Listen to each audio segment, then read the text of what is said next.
Hey there folks, I'm Mark, in affiliation with Spectrum Pulse, and it's Billboard Breakdown.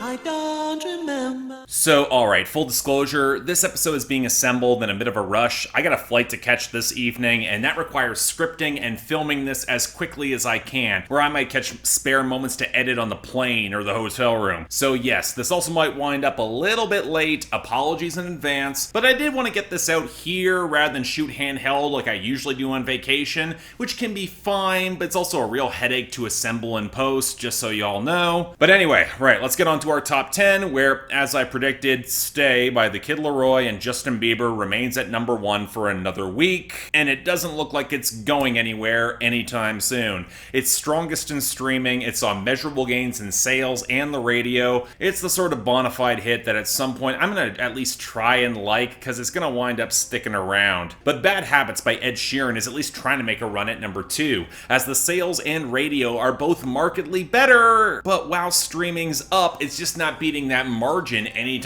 soon. It actually knocked back Good For You by Olivia Rodrigo down to number 3, which doesn't really surprise me at this point. The sales and streaming aren't what they were, and the radio looks like it may have peaked, so it might be actually starting its decline, and that leaves the door open for our big number 4 debut, Rumors by Lizzo and Cardi B. I'll talk more about the actual song later on, but I gotta admit, if there was a song to seriously challenge Stay, it's probably gonna be this one. The radio momentum is enormous, and with good sales and streaming traction, while it will likely dip a little bit next week, I can see this making a serious run. Next up we got Kiss Me More by Doja Cat and SZA falling down to number 5 as the streaming slipped and the radio peak seems to be approaching, along with Levitating by Dua Lipa sliding down to number 6 as it slips into pretty much radio freefall. Now this might open the doors for Industry Baby by Lil Nas X and Jack Harlow to make a run beyond number 7, given how stable its streaming is, but with the radio climb being really slow and the sales falling off, it's gonna be a margins game if this can really narrow the gap. Then we got Butter by BTS sliding down to number 8, still dominant on sales, which as its radio fades, is really all it's got. Deja Vu by Olivia Rodrigo creeping up a spot to number 9, mostly thanks to stable radio, but also because Montero, Call Me By Your Name by Lil Nas X is just getting rotated out on the radio at number 10. It's pretty much in free fall at this point. And on that note, our losers and dropouts. Yes, Happier by Olivia Rodrigo, it's gone. It's gonna fall short of any year-end list, but the big news in the latter category is Telepatia by Kali Uchis and My Ex's Best Friend by Machine Gun Kelly and Black Bear comfortably locking in their year-end list spots. Frankly, I'm kinda stunned that they had runs as long as they did. Now our losers are kind of all over the place. Off the debut, Repeat It by Lil Tecca and Gunna imploded at 99. I honestly thought that hook might catch on. I'm a little bit surprised. And SUV Black on Black by Jack Harlow and Pooh Shiesty fell down to 82. But then we had continued losses for Permission to Dance by BTS at 66. And losing all of its sudden gains, we had Volvi by Aventura and Bad Bunny back at 45. The rest seem kinda scattered here. My Life by J. Cole, 21 Savage and Murray seems to be finally out of gas at 90. Same thing with Straightenin' by Migos at 83. And Lil Bit by Nelly and Florida Georgia Line looks like it's finally getting yanked from radio and polite society at 39. It's still gonna wind up making the year-end list, folks, for 2021. I'm not all that happy about it either. And now the one I am kind of interested to talk about is Ain't Shit by Doja Cat down at 49. I mean, if folks are coming around to this song not being all that good, I am okay with that. But really, if there's a surprising story here, it comes in our gains and returns, and it's about what Doja Cat songs are actually succeeding when we go into this category. Yes, 5500 Degrees by ESTG featuring Lil Baby, 42 Doug, and Rilo Rodriguez is filling a gap at 100. Let's not get into the funny details as to why Billboard needed to fill a spot at the very bottom of the charts at the last minute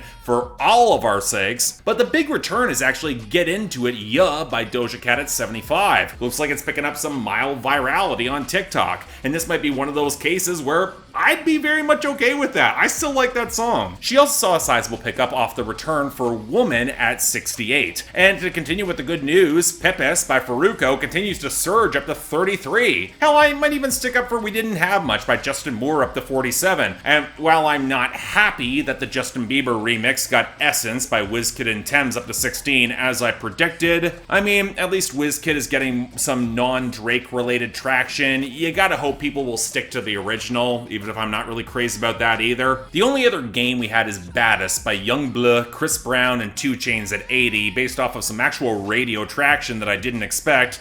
Let's pray that stalls out. But that takes us to a reasonable number of new arrivals, starting off with number 98, Steal My Love by Dan and Shay. My love, no way, no how, no never. My heart is yours forever. So, Dan and Shay put out an album on August 13th, and I literally forgot all about it. Not joking, I didn't see any hype or buzz, positive or negative, around the project. And normally there's at least a little, but no, it's been really quiet. And that had me a little worried going into this. Honestly, I shouldn't have been though, because this is Dan and Shay making a low-key, primarily acoustic and reggae-inspired love song full of all their boy band harmonies that should sound a fair bit more organic than they actually do, especially with this production. Seriously, there's ukulele and Hammond organ on the song, and while the live drums and the supple bass gives this a bit more foundation than I was expecting, there is a part of me that feels that the framing around the song, that nobody gonna steal his love for you, it feels a little more forceful than it should be. Not exactly bad per se, but it feels a little clunky for this sort of vibe. Now granted, lyrical clunkiness has been an issue with Dan and Shay this entire album cycle, but if we're going off that, this is probably the most tolerable single they've had in a while. It's not precisely good, but you know what, for a late summer song, I've heard worse. Number 97, I Like Dat by T-Pain and Kehlani.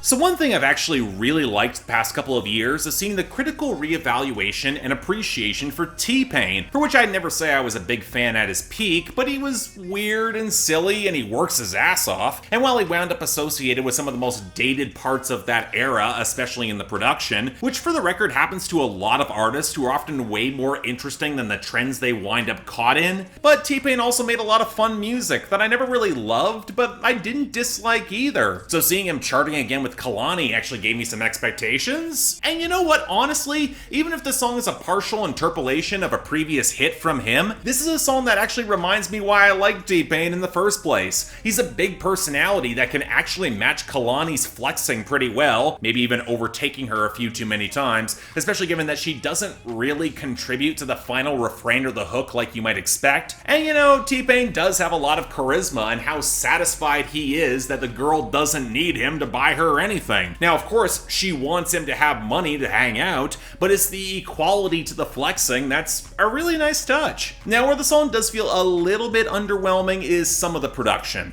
Not that it isn't well mixed or doesn't feature a pretty good groove, but the watery synth melody and some of the ragged horns, they're pretty minimal. Really, a lot of the melody is mostly carried in T-Pain's vocal. A little bit more tune that could have been welcome here. That being said, the second T-Pain opens up the song shouting boop boop, I got the vibe immediately, and I actually had a really good time with this. Can we make this become like a retro hit? It's pretty good. I'd like to see that happen. Number 91, Thinkin' Bout You by Dustin Lynch featuring Lauren Alaina or MacKenzie Potter.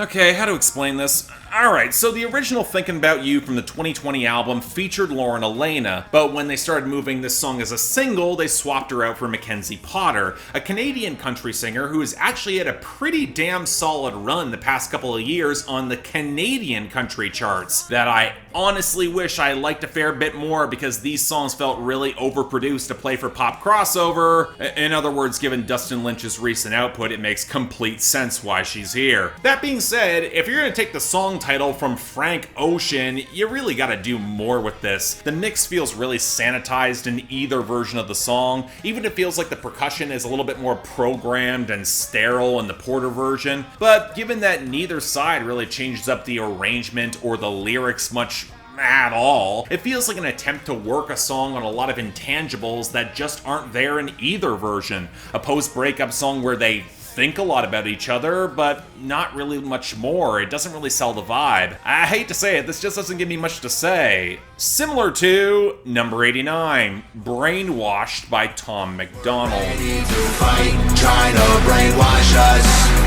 but we won't let freedom die. Okay, 2 lines into the song, Tommy Boy here goes full anti-vaxxer. I shouldn't have to say more, but really at this point I realize there's no reason to cover this with anything beyond mockery and derision, and even then it's kind of tired, like a stale guitar-backed trap clunker where he can't sing or produce this for shit, and the fact that his conspiratorial ranting is against the systems is repetitive and increasingly incoherent, especially as it conveniently ignores every system that advantages him and allows him to get away with this sort of grift, the sort of song that wants people to come together and fight, but is neither inspiring in its delivery nor actually willing to actually engage beyond his very own terms. Ergo, none of this is revolutionary nor interesting, and it's too dour and self-serious to excuse the incompetence in the construction. Life is way too short to care about new Tom MacDonald music. Next, number 81, Cold Heart Pnau remix by Elton John and Dua Lipa.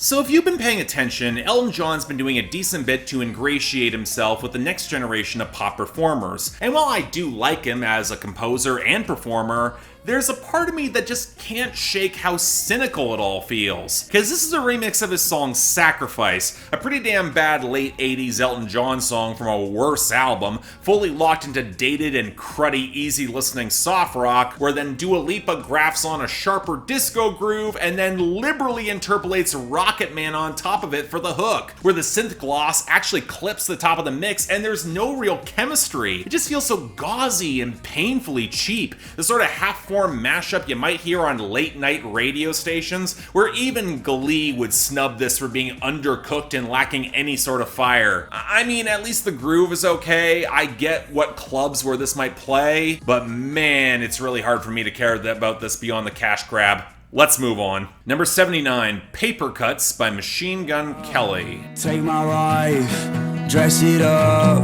sign the deal. I got paper cuts, they want it down, but they got up. Okay, so as you all know, I wound up as the critic online who really did love Tickets to My Downfall. But the hidden asterisk that was always attached to that is that it really was just a one-time thing. Even if the songs were a ton of disposable fun, it was a Hail Mary, a formula that was never built to last, and that any attempt to extend it would probably fail miserably. So when the opening buzz for this song was overwhelmingly bad, I was gearing up for the dud that I've been predicting for about a year now, and yeah, wow, this sucks. In a lot of ways that are kind of obvious. Picture a guitar pickup midway between the Pixies and Weezer with no groove or coherent sense of tempo, but a lot of really clumsily mixed drums, which is kind of baffling given Travis Barker is credited as a producer. He normally gets at least that right. And then Machine Gun Kelly doing his best Trippie Redd moan throughout a song where he tries to whine about his record deal. And okay, you know what? On that point, I might say MGK as a point. Bad Boy and Interscope really did screw up so much of the rollout of Tickets to My Downfall, especially in promotion of anything beyond My Ex's Best Friend, and it's kind of inexcusable. There's no reason that Bloody Valentine or Forget Me Too with Halsey couldn't have been smash radio hits with the right push, especially this summer amidst all the 2000s nostalgia. But you know, if you're Puff and you see MGK humiliating himself as much as he has in the past year. Look, to me this feels like him cutting his losses and letting MGK flame out on his own. And if you want a song to do that, Papercuts would be it. Cause man, MGK does not come across as sympathetic or likable anymore. In other words, this blows. Next, number 78, Mind of Melvin by YNW Melly featuring Lil Uzi Vert. Welcome to the mind of a maniac. I am Melvin and I am a killer. Don't play with the crew if you do, I'm a kid. I loaded the carbon and busted the niggas. Who the fuck is that bullet for me? Okay, you're gonna have to follow me on this because I was legit shocked to see a new YNW Melly song anywhere, let alone charting. I thought he was in prison. How the hell did 300 in Atlantic manage to put this together? Well, turns out YNW Melly actually dropped a full full album, and when you notice there's a guest star on nearly every single song, it looks like what they're doing, whatever they can to keep YNW Melly's brand intact and wring out as much money out of it as possible, which is why we got the opening song from the album with Lil Uzi Vert, because anything Uzi guests on is gonna chart. Now, it's important to note that the original version of this song has existed in some form for years now. I've seen evidence as far back as 2017. So basically, they picked up an old version of the song, they grafted Uzi on it whenever they could, and you can kind of tell, because not only in how the off-key pianos stumble behind the vocals and the trap beat, but by how half-formed, dated, and shambling this song otherwise feels, as they ramble about guns and a failed relationship, as well as the multiple personalities that YNW Melly describes. As such, Lil Uzi Vert just sounds kind of uncomfortable in his fragments, and the song sputters through nearly 4 minutes without all that much impact. And you know, I'll be the one to say it, there's a part of me that just feels off with this. It's like releasing a posthumous album when the artist is still alive, and granted YNW Melly's in jail, and that this and the album charted, I gotta wonder how much money he's actually seeing to help support him and his family. It just feels really sketchy, and the song being thoroughly mediocre and forgettable really does not help. Number 65, Paralyzed by Sueco.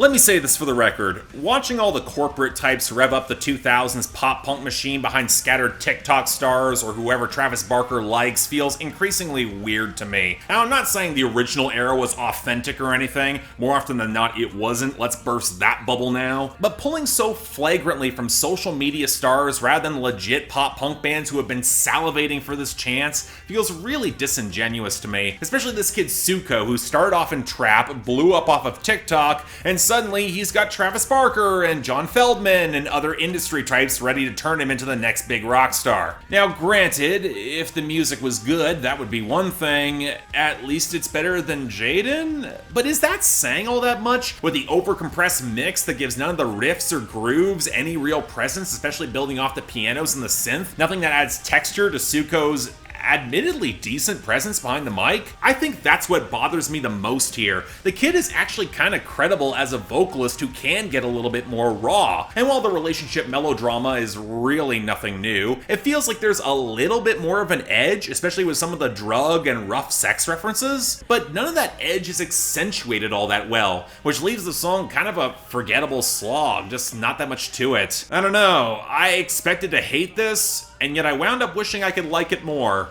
Kinda strange. And finally, number 4, Rumors by Lizzo and Cardi B. And you, yeah, if you believe I do that, had the custom hoes loose, yeah. Indy ain't no loose lips, now them hoes tryna sue me. Bitch, I don't give two shits. So it should be no secret that I'm not really a Lizzo fan. Yeah, she's got a great voice, huge personality, occasionally the fun song. But I remember when she was a Minnesota underground rapper who could kick a lot of ass, and the very obvious kind of plastic Ricky Reed rebrand just really rubbed me the wrong way, especially when it was trying to project so much confidence that it felt increasingly fragile against some really messy production. So seeing a collab with Cardi, well, even with the Ricky Reed production credit, I did have some hopes for this. They're both relatively likable personalities. They could sell over-the-top material in this territory, and you know, I mostly like what they did here. For when it looks like somebody actually listened and brought in a more robust, swaggering groove, especially with some of the horns, and it's a good flashy vibe that fits everyone. It's not nearly as annoying as Truth Hurts was, and you know, I mostly like the direction in which they play this song. Lizzo and Cardi lean into some of their controversies online with some unapologetic kiss-offs, where the rumors are true, they admit it, but the bullshit they're getting as a result of that is kind of misplaced, which, yeah, a whole lot of it is, but why make anyone sign NDAs if the rumors are all true? Why default to bragging about popularity when both of you play to the attention economy in tabloids and often seem to relish it? Now, there is something to be said about the double standard, where Lizzo highlights how black people invented rock and roll, and by implication implying to a rock star vibe, they as black women should be above some of the unnecessary scrutiny and criticism, which I'm not saying is a great argument. It feels a little bit more individualistic and a little less empowering than how she frames it, but at the same time, it's not like she's entirely wrong that the system is set up against them the way it is right now, especially given that Cardi's referencing the FCC complaints when she performed WAP at the Grammys, although on the other hand, what did she expect? And honestly, a pop song in this vein is pretty much harmless, although that line about Lizzo having not fucked Drake yet, that was actually really funny. Again, part of this is that it's hard for me to get away from Lizzo bangers and the high bar she set there, and I do think both artists have a lot better songs. Hell, even since the rebrand, I'd take Juice or Good as Hell over this from Lizzo alone. But overall, it's colorful, it plays to their strengths. I don't mind it. I guess I'll take it. Actually, in fact, you know what? Rumors is gonna get the honorable mention this week, right behind I Like Dat by T-Pain and Kehlani, which was just so much damn fun, and I'm happy to see them back. Shay and the majority this week just stunk to high heavens. And well, Tom MacDonald is obviously getting the worst of the week for Brainwashed, as I can't imagine a listening experience more pointlessly grating than that. I will say Papercuts by Machine Gun Kelly is absolutely making its case for the dishonorable mention for just being a total mess. Although I will say that Elton John Dua Lipa remix Nightmare was really close to tying there. The groove saved it. Next week, again, we're just riding out the end of the summer here. I don't see any major disruptions coming, especially as I don't think a Lorb album bomb will likely happen. We'll have to see. But until then, I'm Mark. You're watching Billboard Breakdown, affiliated with Spectrum Pulse. And I'll see you next time.